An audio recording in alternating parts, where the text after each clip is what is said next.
एकादशी की विशेष महिमा है।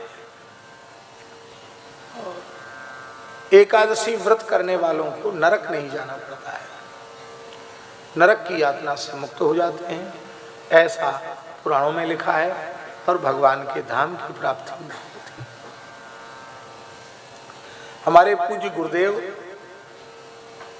श्री पहाड़ी बाबा, तृतीय पहाड़ी बाबा, जिनसे इस दास को संत स्वरूप प्राप्त हुआ,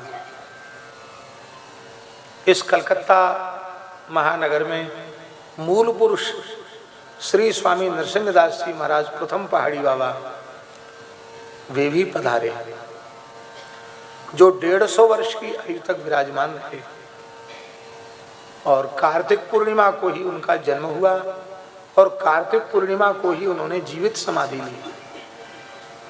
उसके बाद उनके शिष्य श्री स्वामी लक्ष्मण दास जी महाराज द्वितीय पहाड़ी बाबा हुए, जिनका जन्म बलदेव जी का था, दाऊ जी का ही था। वे भी बड़े वीतराग महापुरुष थे, वो भी यहाँ आए बंगालियों में। और उसके बाद हमारे पूज्य गुरुदेव तृतीय पहाड़ी बाबा वो पधारे।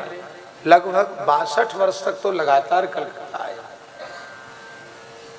बहुत पुराना संबंध। महाराज एक बार कलकत्ता आ रहे थे, ट्रेन से ही आते थे वो, तो ट्रेन उधर मुगल सराय होके ट्रेन इधर कलकत्ता थी। तो मुगल सराय में कोई शास्त्री जी ट्रेन में चढ़े, उनका भी रिजर्वेशन था। उनके एक मित्र पहले से एक सीट पर थे, वो बनारस से आए होंगे, मुगल सराय से ट्रेन पकड़ी उन्होंने, तो उन दोनों का पास ही पास में सीट थी, महाराज जी की एक तरफ सीट थी। तो जो बनारस वाले जो उनके मित्र थे, उन्होंने जो मुगल सराय से जो पंडित जी चढ़े थे, उनके लिए उन्होंने पान का डिब्बा खोला और कहा कि पान लो, तांबूल पान खा। बनारस के लोग पान खाने के बड़े शौकीन भी होते हैं, वहाँ के पंडित लोग भी पान खूब खाते हैं। तो जैसे ही पान दिया तो उन्होंने ऐसे स्पर्श किया और कहा आज एकादशी है, हम पान नहीं खाएं, क्योंकि व्रत में पान वर्जित है। तो उन्होंने कहा कि अरे आप तो हमारे सहपाठी हो, हमने तो आपको कभी एकादशी करते देखा नहीं, आप एकादशी क्यों करने लगे? कब से करने लगे एकादशी? तो उन पंडित जी ने जो घटना सुनाई, उस घटना को हमारे महाराज ने जैसा सुना और जैसा हमको सुनाया, हम उसको आपको सुना रहे। उन पंडित जी ने कहा कि बिल्कुल आप ठीक कहते, हम एकादशी कभी करते नहीं थे, लेकिन हमारे घर में एक काम करने वाला लड़का था,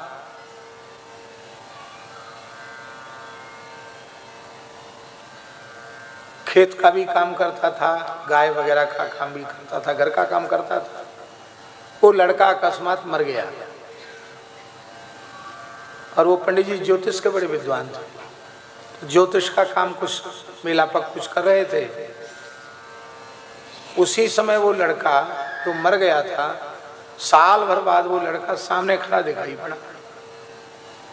बोले हम तो एकदम कांप गए, अरे ये तो मर गया था लड़का, ये कैसे खड़ा है? हमारा कमरा बंद है, कुंडी भीतर से लगी है, तो ये लड़का कैसे आ गया इसके भीतर? तो मुझे डर लगा। तो उस लड़के ने कहा पंडित जी डरो मत, मैं आपके घर में काम करने वाला अमुक हूँ। बोले अब पहचान तो गया, लेकिन तुम तो मर गए थे, अब कैसे आ गए? उसने कहा मैं मर के जमदूत बन गया हूँ। तो उन्होंने कहा कि जमदूत का तो वैसा रूप होता नहीं। उसने कहा हम लोगों में इच्छा रूप धारण करने की शक्ति है, तो हम जमदूत के रूप में आते तो आप मुझे पहचान नहीं पाते, इसलिए हम अपने जो आकृति आपकी परिचित है उसी आकृति में हम आपके सामने आए। तो पंडित जी ने कहा कि अरे भाई जमदूत कैसे बन गए तुम? तो उसने कहा महाराज देखो ऐसी बात है, ये शास्त्र की बात है जो उसने बताई। जो 100 चक्कर यमलोक के लगा लेता है उसको जमदूत बना दिया जाता है, क्योंकि भगवान बार बार जीव को कल्याण का अवसर देते हैं, मनुष्य जन्म देते हैं और वो फिर पाप कर्म करके नरक जाए, फिर नरक की यातना भोग के 84 के चक्कर में पड़े, फिर भगवान कृपा करके मनुष्य बनाए, फिर नरक जाए। ऐसी बार बार भगवान अवसर देते हैं और बार बार वो नरकों में जाता है। 100 बार चक्कर लगा लेता है तो यमराज कहते वाह बड़ा उच्च कोटि का नरक लोक का भक्त है ये, न स्वर्ग जाता न वैकुंठ जाता, ये तो पाप कर्म करके नरक ही चला आता है। तो सब नरकों में भोगा है इसने कष्ट, इसको पता है अलग से ट्रेनिंग नहीं देनी पड़ेगी, तो उसको जो है नरक में जमदूत बना दिया जाता है। जमदूत बनने की भी सुविधा प्राप्त है। आप चाहो देवता बन सकते हो, दैत्य बन सकते हो, जमदूत बन सकते हो, भगवान के पार्षद बन सकते हो, आपकी इच्छा है। यही है भगवान का जीव पर अनुग्रह कि उसको कर्म की स्वतंत्रता भगवान ने दे रखी है और सत्कर्म का अनुष्ठान करे, इसके लिए भगवान ने वेदादि शास्त्रों को दिया है, विवेक को दिया है, सत और असत का विचार करने का में समर्थ बुद्धि भगवान ने प्रदान की है। ये भगवान का अनुग्रह है, इसलिए हम लोगों को सत्कर्म का ही अनुष्ठान करना चाहिए। तो उसने कहा महाराज जमदूत बना दिया गया हूं, आपके गांव का अमुक व्यक्ति है, आपका जजमान है, उसके उसी व्यक्ति को लेने आया हूं मैं। उन्होंने कहा कि वो तो अपने पुत्र के विवाह का शोधन करा के गया है आज। बोले उसके शोधन कराने से क्या हो गया, आज उसकी मृत्यु है। बताया समय उसने, इतने बजे वो मर जाएगा। कैसे मरेगा? बोले उसके पेट में दर्द उठेगा, वो खत्म हो जाएगा।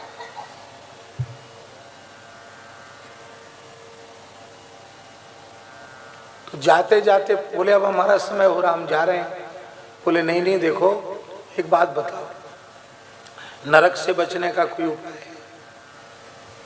तुम तो यमदूत हो। बोले हाँ, जो एकादशी व्रत करता है, जो तुलसी धारण करता है और जो एकादशी व्रत करता है उनको नरक नहीं जाना पड़ता है। क्या कहा? जो तुलसी धारण करता है, एकादशी व्रत करता है, भगवान के नाम का जप करता है, उसको नरक नहीं जाना पड़ता। उससे कोई दोष पाप बन जाए तो भगवान उसको जैसे चाहे भुगताएंगे, उसको नरक नहीं जाना पड़ता। इसके बाद जिस व्यक्ति को बात उसने बताई थी वो मर गया।